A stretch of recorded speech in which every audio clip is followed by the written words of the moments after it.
We're inching ever closer to a landmark election that will turn around the fortunes of our great nation and install a people's government. Under this new government, we will implement the people's agenda and ensure that the dignity of Zimbabweans is restored. The People's Movement, led by the People's President, Advocate Nelson Chamisa, have embarked on a mass mobilization program to build a broad alliance of citizens who will join hands to win Zimbabwe for change, as set out in our Zimbabwe Agenda 2021. We've made a firm commitment to run the biggest, most vibrant, and most energetic electoral campaign that this nation, indeed this region, and perhaps even the continent has ever seen. Our campaign will be driven by the young. Zimbabweans will take advantage of the youth bulge, and young people will use their collective power to speak authoritatively against violence, against dictatorship, and against corruption. We plan to ensure that 6 million Zimbabweans vote for change, for transformation, and for poverty eradication on Election Day in 2023. We will knock on doors. We will rally the urban masses. We will penetrate every village in our rural areas. We'll ensure that no Zimbabwean is left behind in the fight to win Zimbabwe for change. We are building the new, and we're doing this from the bottom up. We are working with the masses, the people, because we know that it's the people who are the wind behind our sails and who will propel us to victory. The people are sick and tired of the failure by Mr. Mnangagwa's regime to deliver on their 2018 election promises and to provide basic services to the citizens. Like most Zimbabweans, the MDC Alliance is asking, how far? How far with the promise that jobs will be created? How far with the promise that hospitals will be built? How far with the promise that education would be free and available for all? What's clear, ladies and gentlemen, is that Mr. Mnangagwa's regime has a deplorable record of broken promises and of failure. In 2023, the people will draw a line in the sand and say no more. Where is the new dispensation that was promised? When innocent young people like Makomborero Harudzivishe are rotting in jail for demanding a better society and for holding the authorities to account? Where is the regime's fight against corruption when the likes of Obadiah Moyo, Priska Mfumira, and Kudakwashe Tagwire are walking free despite huge allegations of looting against them? Corruption is killing us, and the regime does not care. We must vote the looters out and ensure Zimbabwe's wealth and resources start to work for the many and not the few. As things stand today, 49% of Zimbabweans, that's almost 8 million, are facing extreme poverty, according to the World Bank. The rich are getting richer, while the masses starve, get poorer, and are deprived of basic services. Traveling to and from work has become an extreme sport, as the state has failed to provide an efficient, modern, and reliable public transport system. 2 days ago, the regime spokesperson, Mr. Nick Mangwana, admitted this failure. Now, what the people would have expected was a prompt solution to the crisis that addresses the challenges that people are facing. Instead, what the people were given were rickety wagons that are inadequate to meet demand and not befitting for our citizens who deserve dignity. Our Alternative Transport Secretary, Honorable Settlement Chikwinya, is on record denouncing this inhumane treatment of the people and setting out our alternative transport policy that will bring a modern, efficient, reliable transport system to Zimbabwe. And so, ladies and gentlemen, to the citizens, the call to action could not be clearer. Let's register to vote for change.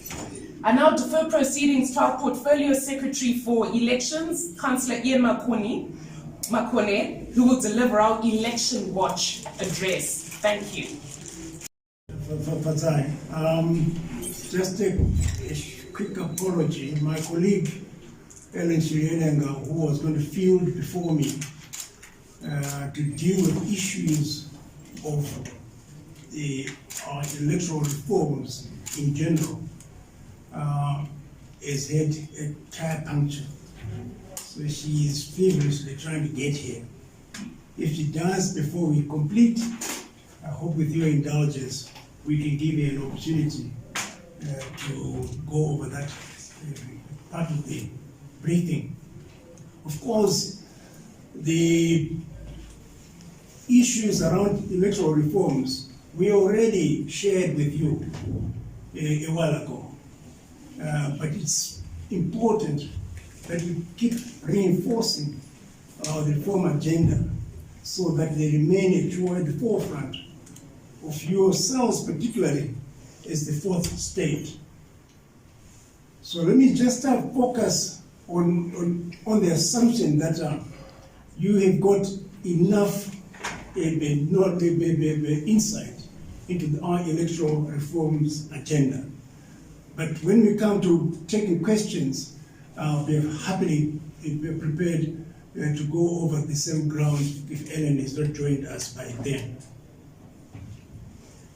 This is a meeting which is taking place after the lifting of the strict restrictions on COVID. And we have, as a party, complied with those restrictions, and for good reasons, and which is more than what some hypocrites have done, breaching their own regulations. Today, I wish to focus on two issues which form part of the reform agenda, and that is the accessing of national identity documents as well as voter registration. They are key to everything else that we can do. If a citizen is not registered, they can't vote. And if they are not registered, we want to know why. And if we know why, there should be mitigation. Let me start off with the national identity documents. The relics of the district commissioners remain visible at our 63 district administration offices. Many of the buildings, even the benches and chairs, are from that gone-by era. So that tells you how much or how little things have changed at that level of administration. The major difference is that the facilities now have to service more than 3 times as many people as they did during the colonial period.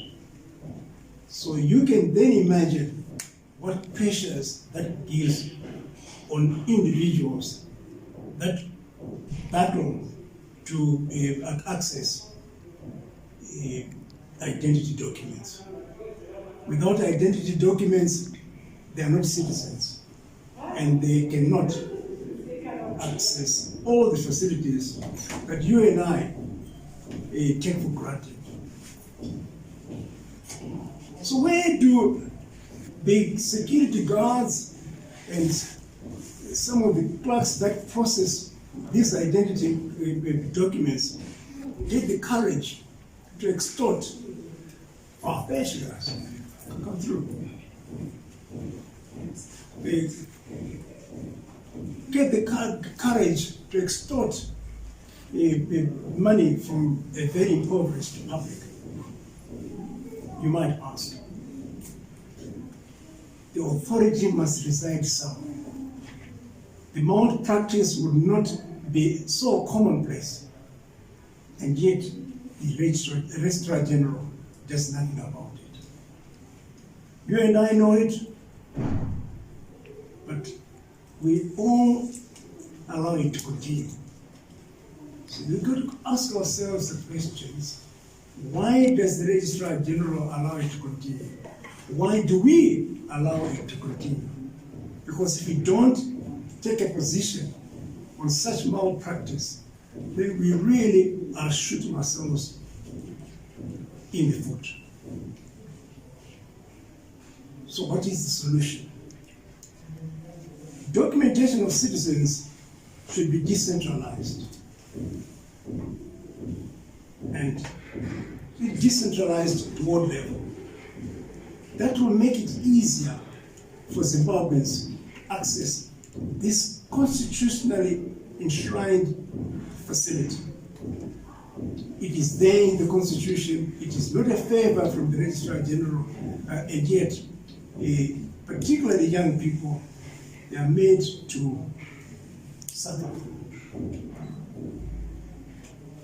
If we're talking about decentralization, you might ask, say, look, but what proof do we have?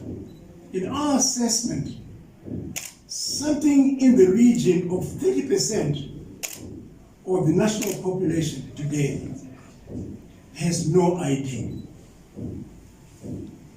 And it means, therefore, these people cannot actually access voter registration at all, and therefore will never be voters.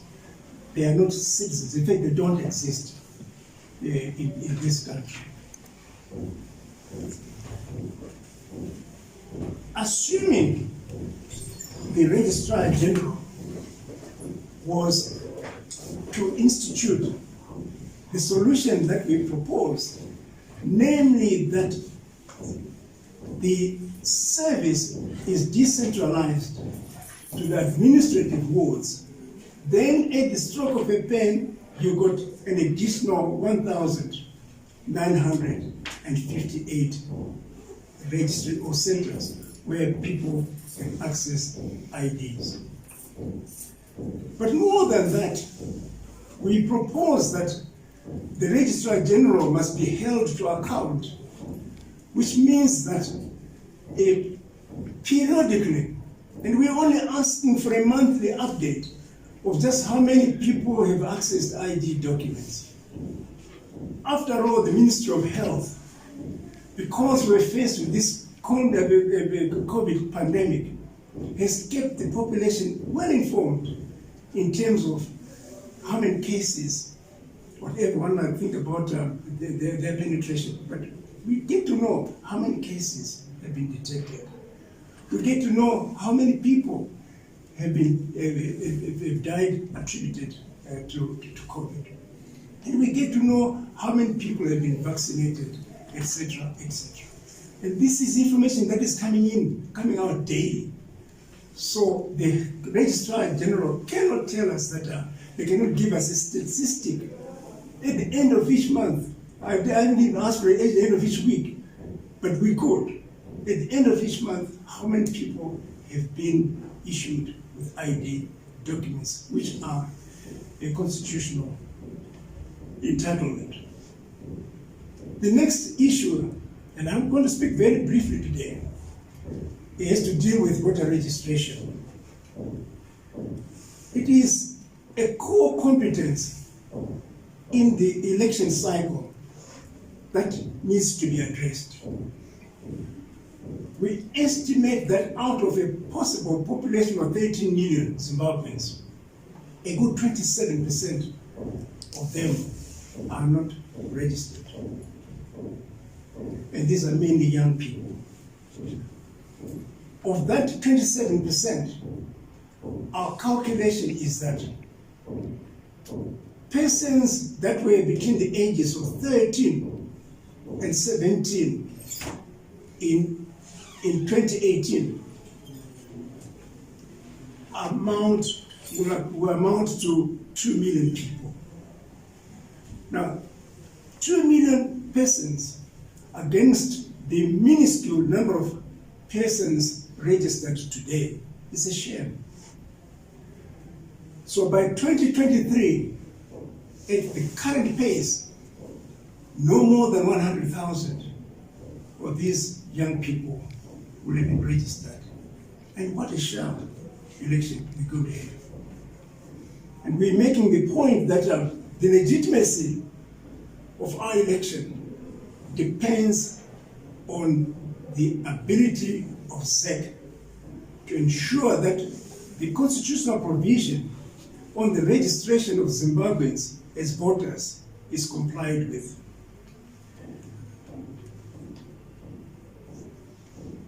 What are some of the facts? They are at present registering, or they say they are prepared to register at 63 district centers. 63 district centers throughout the whole country. Now when you go to the rural areas, some wards for some districts are more than 100 kilometers across or long. The expectation, therefore, is that that unemployed youth must borrow money or beg or steal money from money, board a bus or combi, go and register. What do they find when they get there? They're told they're working to a quota system. And if you are one of the first trains, you get registered. Otherwise, you wait until tomorrow. Must he go back home, then come back the next day, or the next day? They won't. So when they say that the existing facilities are underutilized, it's a clear admission that there's no system which is responsive to the reality on the ground. And these are the issues that we're highlighting. We're therefore proposing that all of us impose sufficient pressure on ZEC to do that which they are capable of doing by law, and we wonder why they're not doing it. In 2017, when BVR was introduced, we had enough registration kits for that blitz. Those kits are gathering dust. And it is a shame that we collectively allow that kind of thing to continue. Effectively, what ZEC is doing, and in a certain sense, it's the same thing with the Registrar General, is transferring the cost of registration or the cost of acquiring identity documents from the state to citizens. Why? The Constitution or no law at all in this country gives them that authority to tax Zimbabweans. They have no brief to do so. So we're saying rather it is important that ZEC decentralizes, just like we said the RG's office decentralizes at the minimum to the ward. But we're going one step further and insisting that the teams that are deployed to the various ward centers must be incapacitated to move into the communities to designated population centers. Transfer that cost from citizens back to the state. That is the argument. I would not wish to finish off without making reference to delimitation. Delimitation depends on the numbers of people registered in any community, in any environment. So when 2 million youths get registered, irrespective of where they may be, that is the single largest factor in determining where the boundaries are going to be drawn. So if they are not registered, it means that possibly the boundaries will be the same as they are or tweaked a little bit. I have no brief to volunteer what those boundaries should be because I haven't got the facts.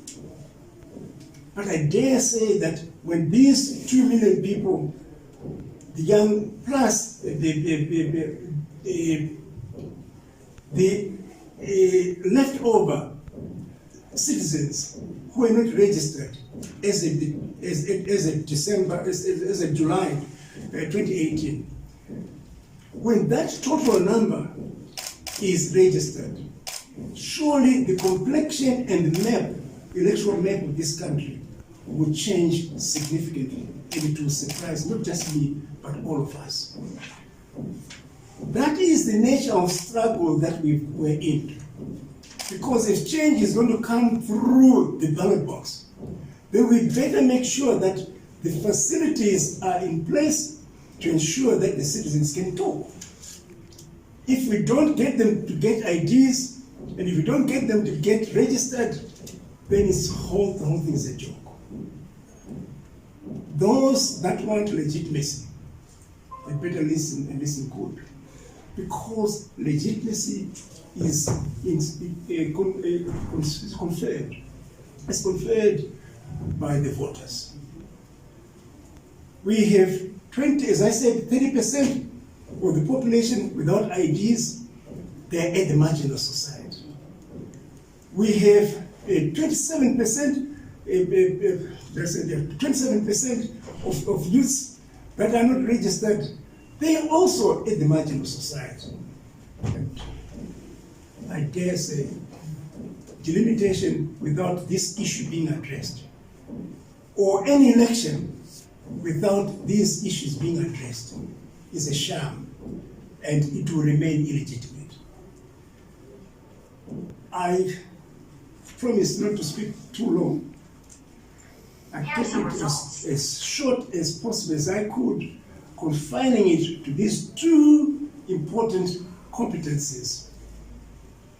And I promise that COVID or no COVID, the discussion that we're now having will continue more regularly, and will bring in issue by issue so that we can discuss it, and through yourselves ensure that the population is well informed. I thank you. Thank you very much.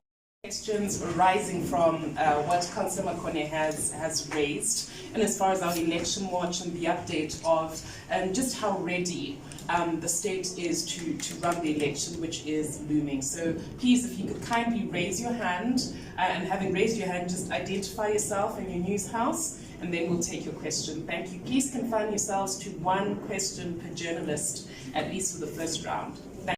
Precisely what we do. We are doing our bit to register those young people, first-time voters, as you call them, under extremely difficult conditions.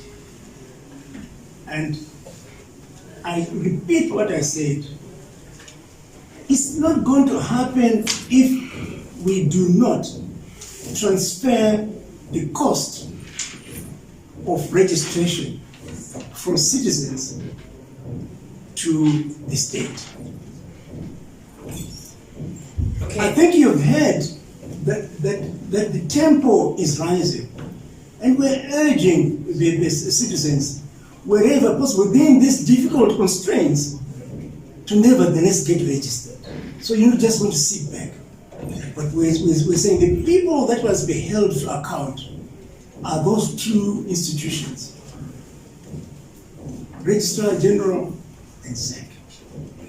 Thank you very much, Councillor Makone. And just to add on to that, the MDC Alliance also has a grassroots campaign on voter registration going. So every single branch, or every single polling station, we've got our community leaders who are going out and ensuring that, number one, first-time young voters, so those who are between the ages of 16 and 18 currently, are mobilized within their communities to register to go and vote, as well as first-time voters, so people who didn't vote in the last election, ensuring that they do so, and also incentivizing the process as well, making sure that community and party programs are centralized around the central message of voter registration. So that's just in addition to what Councillor Makone has raised. Yes, sir.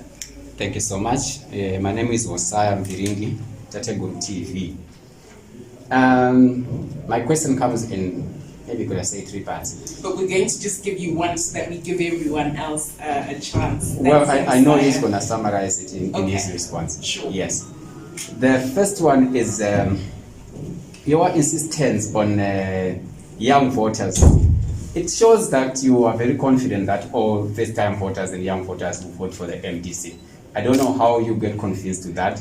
And the second part is, how do you insist on going to an election when you are really saying that the playing field is not level, reforms are not in? You still insist on going on an election which you believe will be illegitimate. How is it so? The final part is, with the current struggles for a name going on in your party, are you still a political party or are you now a pressure group? Okay. Ian, I'll let you go first, and then obviously I have lots to say. In fact, I'll handle the first one to do with the young people. We're focused on the young people. It's very simple. The Magalas, like me, are virtually mostly registered. So it's really young people. When you study the demographics, it's clear that the bulk of your over 40s and above are already registered. So why do we waste our effort in people who are already registered? There may be a few, those that are not registered are genuinely those that are at the margin of citizenry. People that have never been issued with votable with ideas, that we exploited in farms, that we exploit in our households because they got nowhere to cry. So yes, those will be included. But the bulk of the people that will be registered are young people. And it's not because we necessarily think they will vote for us. Of course, we would love them to vote for us. But it is their entitlement.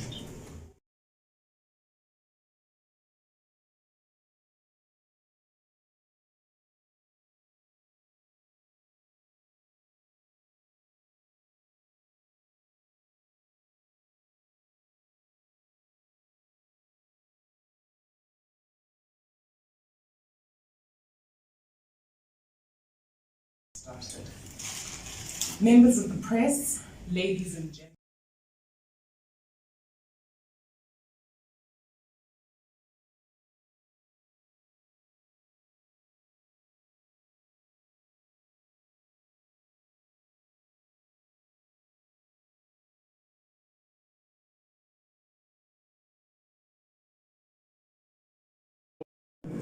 Takakusarudza kuti murwe mukwikwidza. Saka kana titi tinoda maningi reforms ndokurwa kwatinobva tirikuita. So that tinounza change munyika ineyi through the ballot box. Matimenyadziso zvakanaka. Saka mareforms aya akasaitwa. Muchakwidza here musarudzi. Manzwa spokesman wedu achitaura yekuti spokesperson achitaura yekuti isusu hatinamboti tine ma-elections aya. Policy yedu nekuti tine ma-elections. Asi tine ma-steps. Tine zvinhu because of the chaotic changes they tried to introduce in the transport, which would favor just a few people, the cronies. There was enough noise from all of us. That is what will change there. I'm quite sure. And just to add to that, you must never underestimate the power of the people, especially when they come together. We saw what happened in Zambia. Edgar Lungu also said, well, I don't care, I'm definitely going to win. Tomorrow I'm going to hand power to myself. But what he didn't budget for is the overwhelming commitment by the people, number one, to have registered to vote, number two, to turn out on voting day, and most importantly, to protect and defend the vote. So it's a question of, in addition to ensuring that the 6 million people vote, we're putting in place measures to ensure that people protect and defend that vote and ensure that all polls are secure. And once that's done, like I said, there is evidence. There is state practice of what happened in Zambia, what happened in Malawi. So it's not a question of does Mr. Mnangagwa want to go or not. If the people speak and the people say no and the people vote and the people protect that vote, victory will be secure. Yes, sir. Okay, I'm Kudzabadzeva from Tekmak TV. So you spoke about defending our votes. What is the strategy going into the next election in terms of having polling agents at the polling stations throughout the elections? What is the strategy going into the next election? Thank you very much. Well, Yeah, I'll let start. you have got a big mouth. But go ahead. That's Yes. very good. You heard our spokes talking about grassroots organization. We are not sleeping.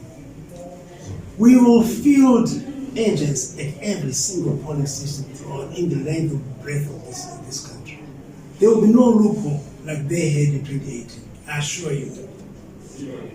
And just to build on that, we've rolled out a rural mobilization strategy that's being led by Honorable Happy Mochitsiva, and we are penetrating, like I said in my opening address, every single village. We're going out into the rural areas. So it's not as though we're concentrating on our typical strongholds, but even then, we are rolling out a fresh, energized campaign to energize the base there. But we're going to, on top of that, make sure that in the rural areas, we field competent candidates. Our structures are strong, the people are energized, and the people have the right message that if you want a better life, sustainably, vote for the people's movement, for the people's leadership, because that's the best way to secure Zimbabwe for change. Thank you. Are there any other questions? Before My colleague is right here. Sure, okay. So please I'm just going to ask Ellen to briefly just go through the reforms quickly, and then we'll round up the press up. So if you've got a question, just hold on to it. We'll maybe field about 3 more after she's done. Thank you. Did you manage to fix the puncture? No. Oh, so you see how committed the team is. I'm going to ask you how she got here, but she got here.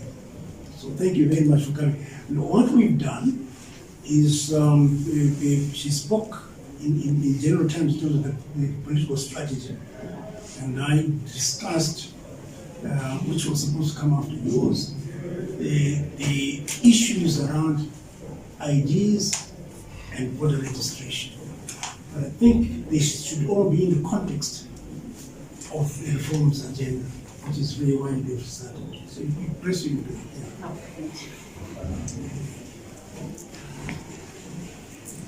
Thank you, Councillor Makwande. Good afternoon, everyone. Good afternoon, everyone. My task is not so difficult, although it's one of the key issues that we as the MDC Alliance have to grapple with and we have to fight for. I've been asked to talk about our electoral reforms agenda. As some of you might be aware, 2 years ago, we launched our reforms, electoral reforms document, which we codenamed PRICE, which refers to, which means Principles for Reliable, Inclusive, Credible Elections in Zimbabwe. Basically, in that document, we outlined 20 key issues that we feel for our election, for our 2023 election, and also even the by-elections that should be happening soon. Those 20 issues should be implemented and should be taken into account. As the MDC Alliance, we agree, and also with other stakeholders out there, that as a country, as Zimbabwe, we have one of the most beautiful constitution when compared to other countries when looking at electoral issues. But the challenge now is in terms of aligning our electoral laws to the constitution. And more so, we talk of, most of the issues are mainly administrative. Yes, there are also constitutional issues to be considered, but they are mainly administrative issues. But anyway, just in brief, we in that document we came up with 20 issues, and I'll just talk about some of them which I believe are key. First of all, there's the aspect of the supremacy of our constitution in Zimbabwe. Our constitution talks about timeless handling of our constitution, conducting of elections, and also there's the issue that there are electoral laws in our constitution. For example, we talk about a free and fair election. We talk about the aspect of free and equitable media coverage for all political parties, and most importantly, we see a situation whereby we have some of the issues, some of the things that are happening in Zimbabwe, they are not incongruent with our constitution. For example, currently there is the COVID policy. Yes, we appreciate that we have a problem with COVID the world over, but then ZEC came up with a COVID policy document after consulting stakeholders, and that document, which also entails the conducting of electoral activities on the part of our elections management body, and even the by-elections as well. But we see that we have a situation that ZEC says, okay, fine, now the COVID situation has been relaxed. And as its constitutional mandate, it goes out of research even to proclaim the dates of the by-elections. But then you see a situation whereby the health minister comes in and says, no, you can't convene the by-elections because you still have a COVID situation in the country. And same applies to the Minister of Justice. He also did the same in banning by-elections. So, we see a situation whereby a simple a statutory instrument at the end of the day is overriding our country's constitution. So those are some of the issues that we speak about in our prize document, to say we need to uphold the supremacy of our constitution. And also the aspect of the independence of our electoral body comes into play as well. The judiciary system, its independence as well. The security sector, we speak about the independence, because those are the key, stakeholders that have an influence on the outcome of the election. So those are some of the issues that are contained in our election document. And also, there's the aspect of voter registration. We say voter registration should be comprehensive. Each and every eligible Zimbabwean citizen above the age of 18 should be accorded the opportunity to register to vote. But I'm sure Councillor Makwane spoke well about that issue. And also in line with the voter registration, there's the aspect of the voters' roll. We need a verifiable and audited voters' roll, and that voters' roll should be availed on time for us to actually to scrutinize, to audit the voters' roll prior to any election.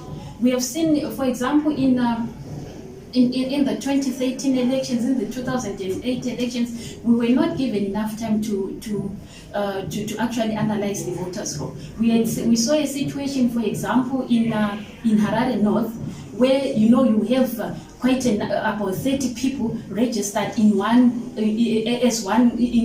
one address, as appearing as if they belong to the same household, which at the end of the day, presented a lot of questions with regards to the, to the accurateness of our voters roll. So we want our voters roll to be audited prior to the 2023 election. And the code of conduct, our electoral body has come up with a code of conduct for polling agents and for other stakeholders, but then the challenge is that it's not enforceable. Unlike our Zambian counterparts, we have a situation whereby even the electoral management body in Zambia can actually,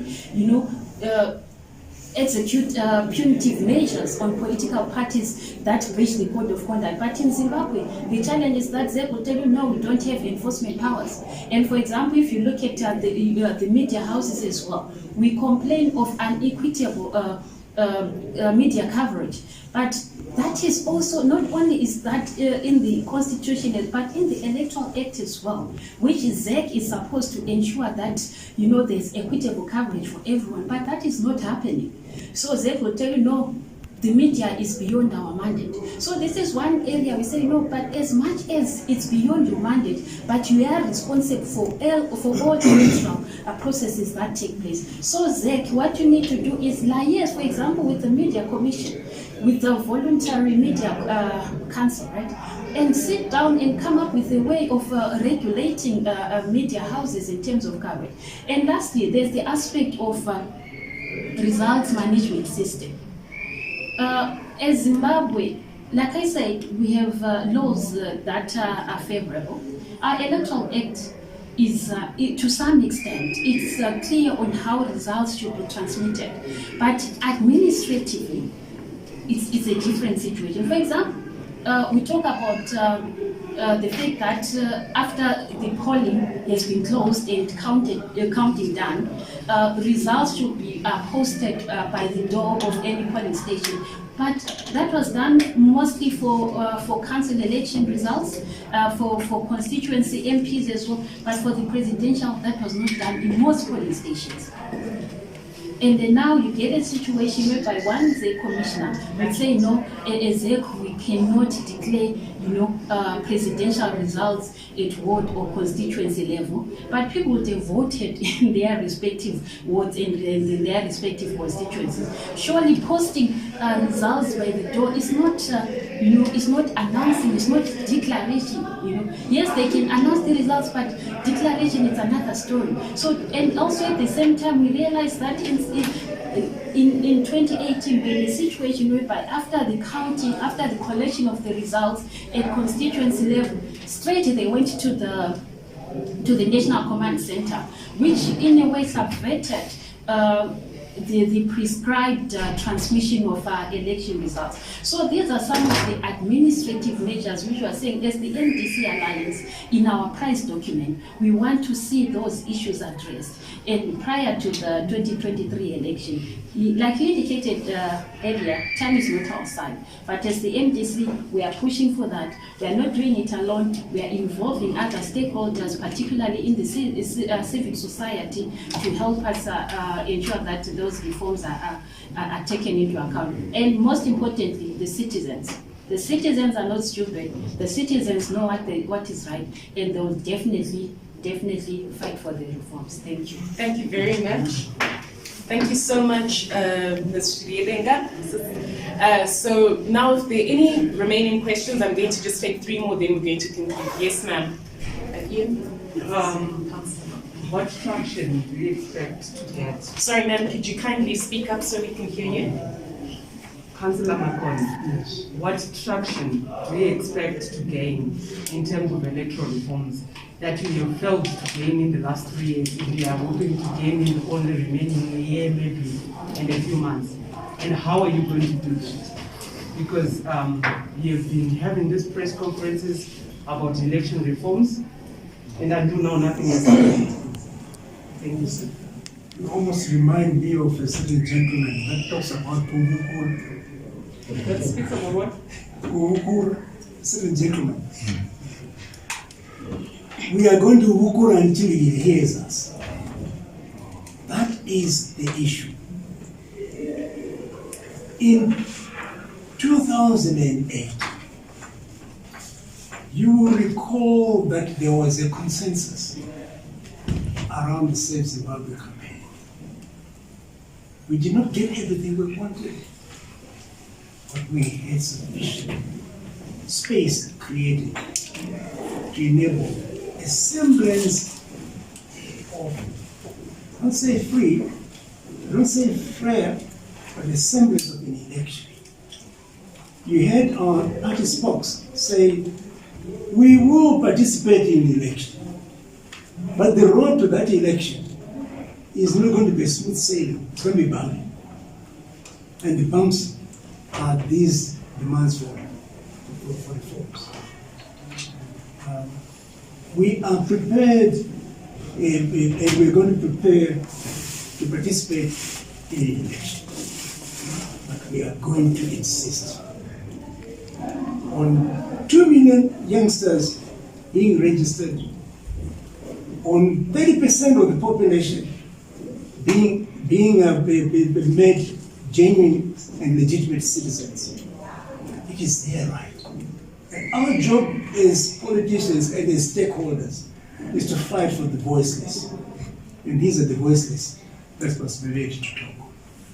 Yeah, that's absolutely correct. And just to say that, as an alternative and a government in waiting, one of our prime duties is to hold the regime to account. There are many things that Mr. Mnangagwa's regime doesn't do, including upholding the constitution, upholding freedoms, upholding the right to freedom of assembly, upholding the right to free speech. But that will never silence us. We will keep speaking up, like Mr. Makone said, for the voiceless and for the constituency that we represent. If the constitution says something must be done, that thing must be done. Obviously, we've got mechanisms within the Constitution that will enable us to push for some of these reforms, to mount pressure, to protest in terms of the Constitution and ensure that what they're meant to do in terms of the Constitution is done. What you can't do as an opposition that represents the people is sit back when people's rights are being violated, keep quiet and, act defeated. We're going to fight, we're going to keep knocking, we're going to keep punching, because we know that ultimately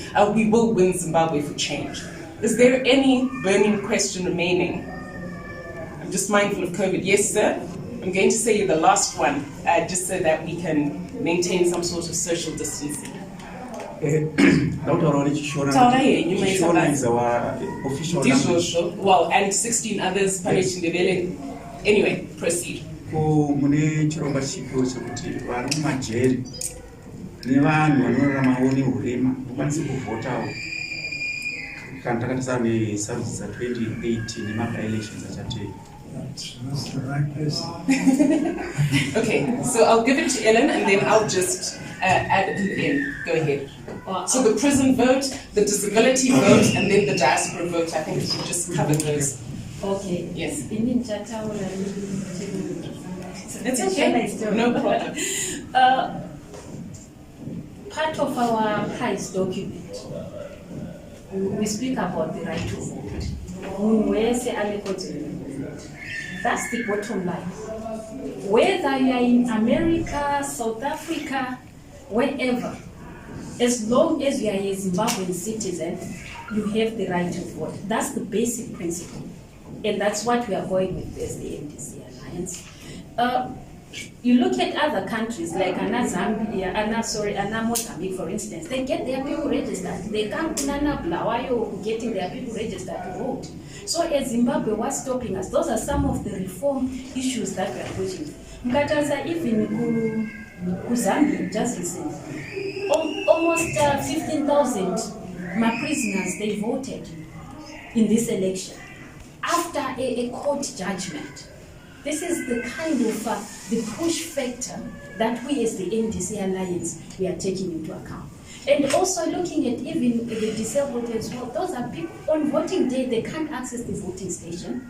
But let's do like what the South Africans are doing. But South Africans, the polling officers, they go door to door. We're not only registered to say, good, so and so is disabled, he can't go to the polling station. They go to his or her place and get that person to register, or that person, allow that person to vote on election day, the e-postal voting, whatever mechanism they play. So this is what we are trying to push for as MDC Alliance.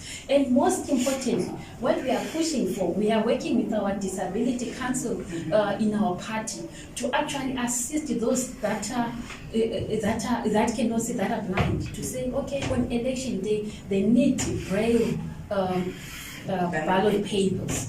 So this is one area that we are exploring for the constituency that you're talking about. Thank you. Thank you very much, journalists, all our partners, all our news houses, all those who are tuned in online. Thank you very much for participating in this press conference. We are going to be giving regular updates. We're going to continue to engage the citizens, both online, offline, using traditional media, and most importantly, fortnightly. And especially grassroots on the ground. We're going to be there, so look out for us. We will come knocking on your door. Thank you very much.